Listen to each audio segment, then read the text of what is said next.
Computers have played an integral role in the everyday functioning of society for several decades now.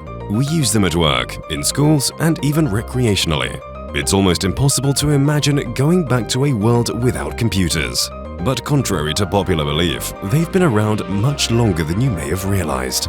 Today, we're going to go back to a time way before Steve Jobs and Bill Gates were born, to look at the world's first ever known computer from 2nd century BC.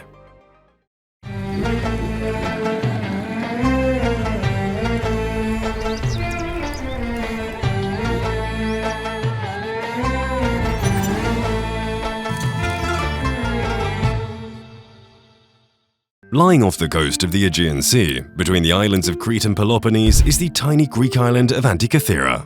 It was here in 1900 AD that Captain Dimitrios Kondos and his crew of sponge divers would stop their sea voyage and wait for more favorable weather before continuing their journey.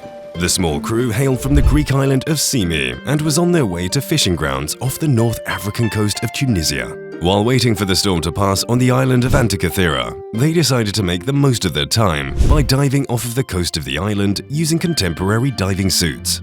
One of the crew members, a diver by the name of Elias Statiadis, descended nearly 45 meters into the depths of the ocean before quickly signaling to come back up. He described seeing rotting corpses of humans and horses scattered amongst the rocky seafloor. Thinking Elias was drunk off the nitrogen from his diving suit, Captain Kondos decided to throw on diving gear and inspect the seafloor himself. Coming back up from the depths of the Aegean, Captain Kondos would return with a bronze arm from a statue. What the crew had just discovered was a Roman shipwreck from around 100 BC that was carrying countless Greek artifacts. This wreck is today famously known as the Antikythera Wreck. Kondos and his crew would make note of the location of this site and continue on with their journey to the Tunisian coast to dive for sponges. At the end of the season, the crew returned to the mysterious ocean floor off the coast of Antikythera to further explore what treasures lie beneath the waters. By mid-1901, Kondos and his men had discovered over 36 marble statues, a bronze lyre, ship equipment, and 4 marble horse statues, one of which was accidentally dropped back into the water and forever lost at sea. They had also discovered 2 bronze statues that are today known as the Philosopher, and the other being known as the Antikythera Thebe, or the Youth of Antikythera.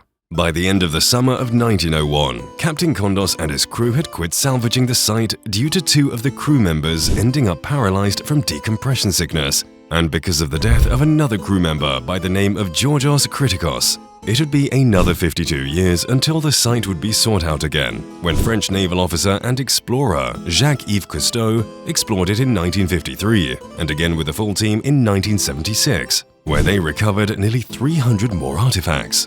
Until then though, all the artifacts recovered by Captain Kondos and his men in 1901 were housed in the National Archaeological Museum in Athens.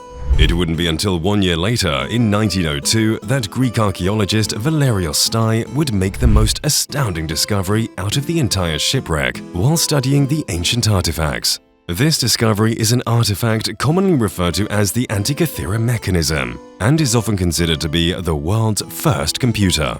While much of the National Archaeological Museum was focused on studying the various statues found from the wreckage, Valerios Stai took a strong interest in the Antikythera Mechanism. It was initially overlooked as a piece of corroded bronze and wood that was just another artifact recovered from the wreckage. What Valerios noticed though is that the find had a gear wheel embedded into it.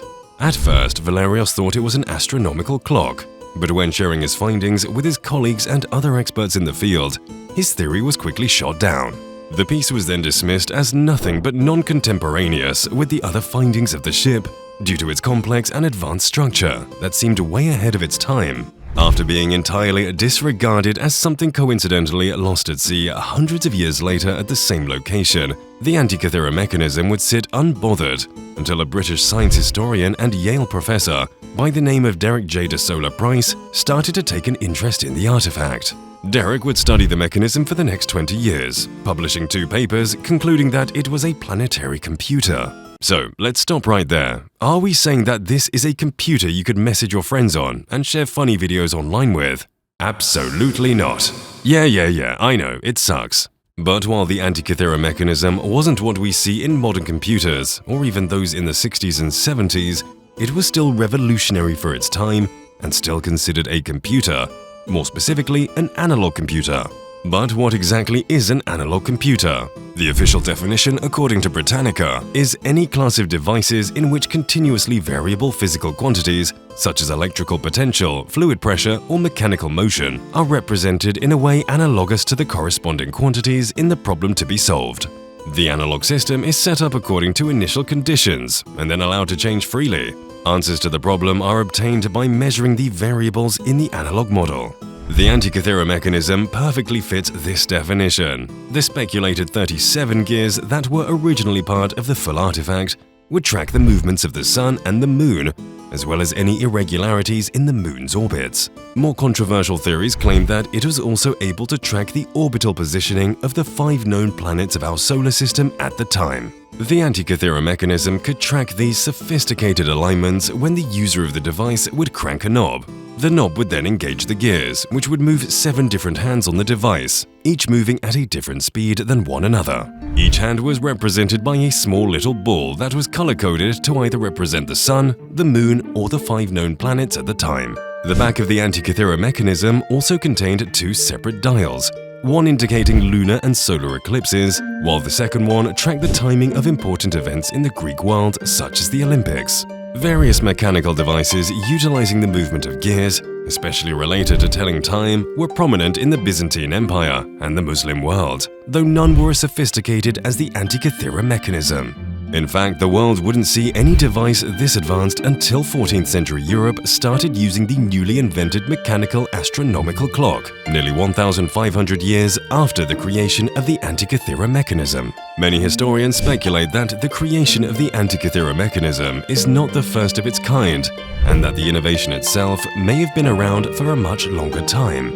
Theories point to the device itself being created around 2nd century BC, when local engineers consulted the famed astronomer of Rhodes, Hipparchus. There is unfortunately no evidence to back up this claim though. As computers have many uses today, so did the Antikythera mechanism. This ancient marvel was nearly 1,500 years ahead of its time, and we know next to nothing in regards to its origin. It would be quite interesting to see how many more of these ancient devices existed. The ocean was the place in which the one and only variation of this ancient device was found, and there's a good chance it's the only place where we could find even more evidence. Considering that 95% of the entire ocean floor hasn't been explored before, who knows what other secrets it could hold? Maybe in those depths, there are other ancient analog computers like the Antikythera mechanism that have yet to be discovered.